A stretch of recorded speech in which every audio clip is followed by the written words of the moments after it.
For any beekeeper, watching a swarm leave the apiary can feel like watching your hard work and your profits just fly away.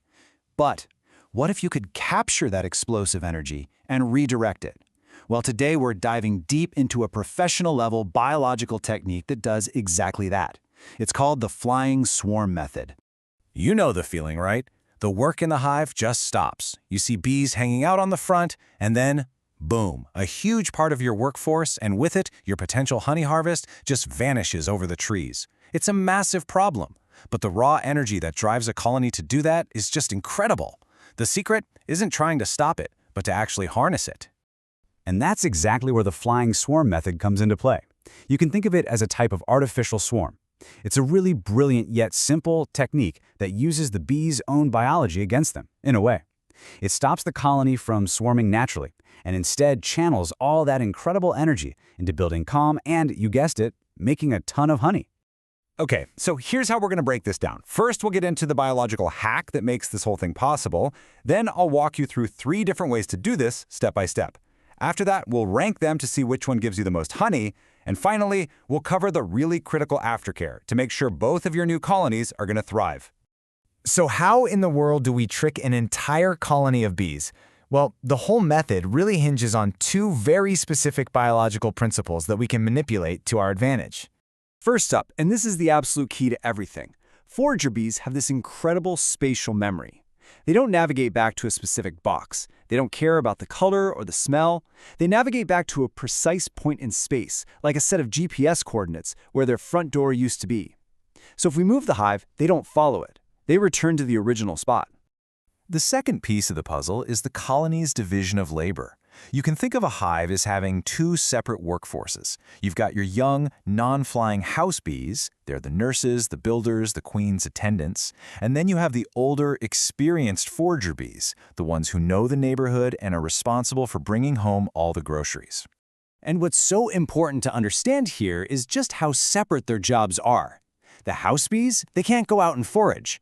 And the foragers, they've actually lost the ability to produce royal jelly to feed the youngest larvae. So these 2 groups are completely dependent on each other. And this dependency, this split, well, that's what we are about to engineer. Timing is everything with this method. You want to pull the trigger about 10 to 15 days before your main honey flow kicks off, or right as it's starting. The main sign you're looking for is that the colony has started building swarm cells. And here's the crucial part. This is absolutely non-negotiable. You have to do this on a warm, sunny day when the foragers are out in full force. If they're not flying, it will not work. All right, let's get into the practical side of things. We're going to break down the 3 most common ways to pull off a flying swarm, and each one has a slightly different outcome in mind. Let's kick things off with the classic, probably the most popular version of this method. What we're doing here is creating a new honey-producing powerhouse on the old spot, with the original queen leading the charge. Okay, so on a good flying day, you'll put a new empty hive box right next to your swarming colony. Step 2, and it's the big one, is to go in and find the old queen. Gently move her into the new box. Now, to make her feel at home and keep her there, you're going to give her 1 frame of open brood to look after and a couple frames of capped brood that will emerge soon and boost her population. Fill out the rest of the box with drawn comb and foundation, add a frame with about 5 kilograms of honey, and close it up. Now for the magic trick. Take the entire original hive, the parent colony, and move it to a completely new spot in your apiary. Finally, place your new hive with the queen in the exact spot where the original hive was just sitting. Every single returning forager will fly right into this new hive, find their queen, and get straight back to work. Okay, now for the variation that is designed for one thing and one thing only: absolute maximum honey production. This method essentially creates a supercharged, nectar-collecting machine that's going to work non-stop during the honey flow.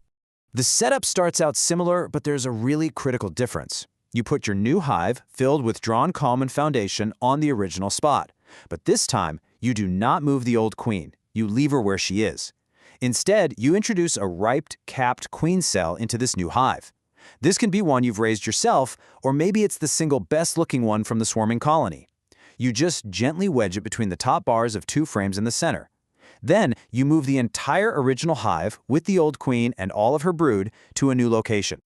And this is why this method is so incredibly effective.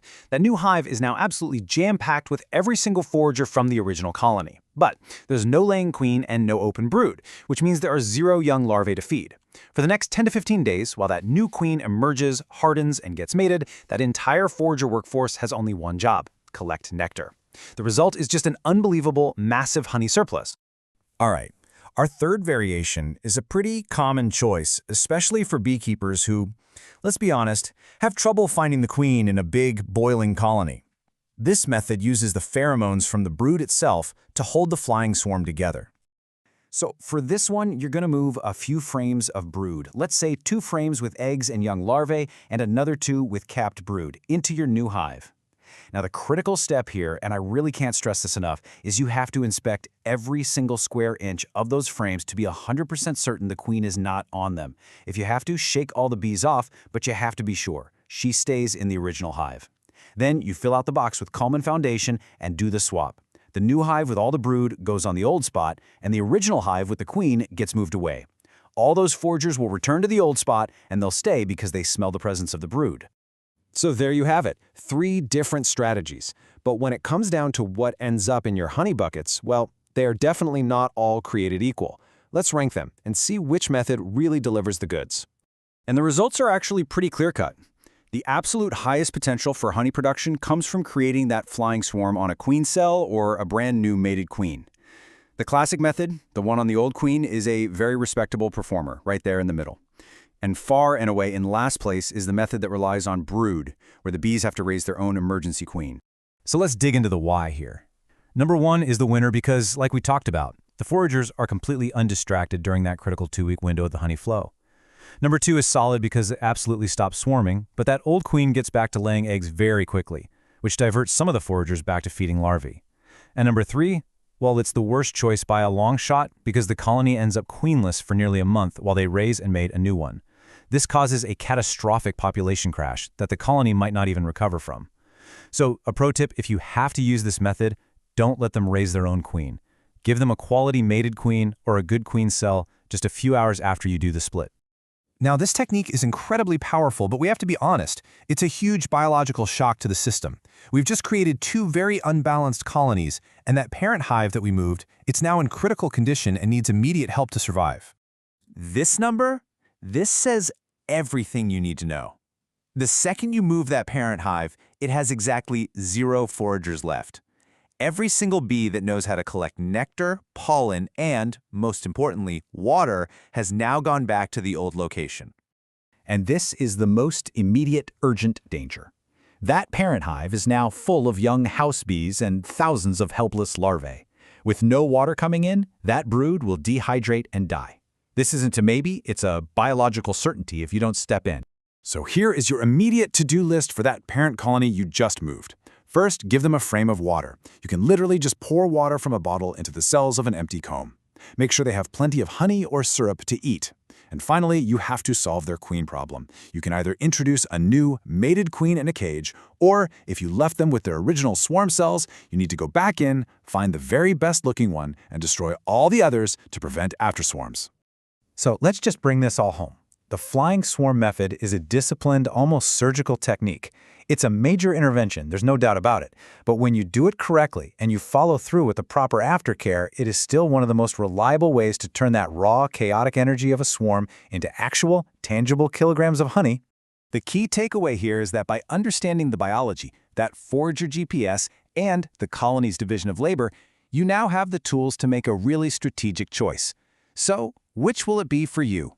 The reliable classic, the high-yield honey maximizer, or the quick and dirty queen finder solution? The right answer really depends on your goals for the season.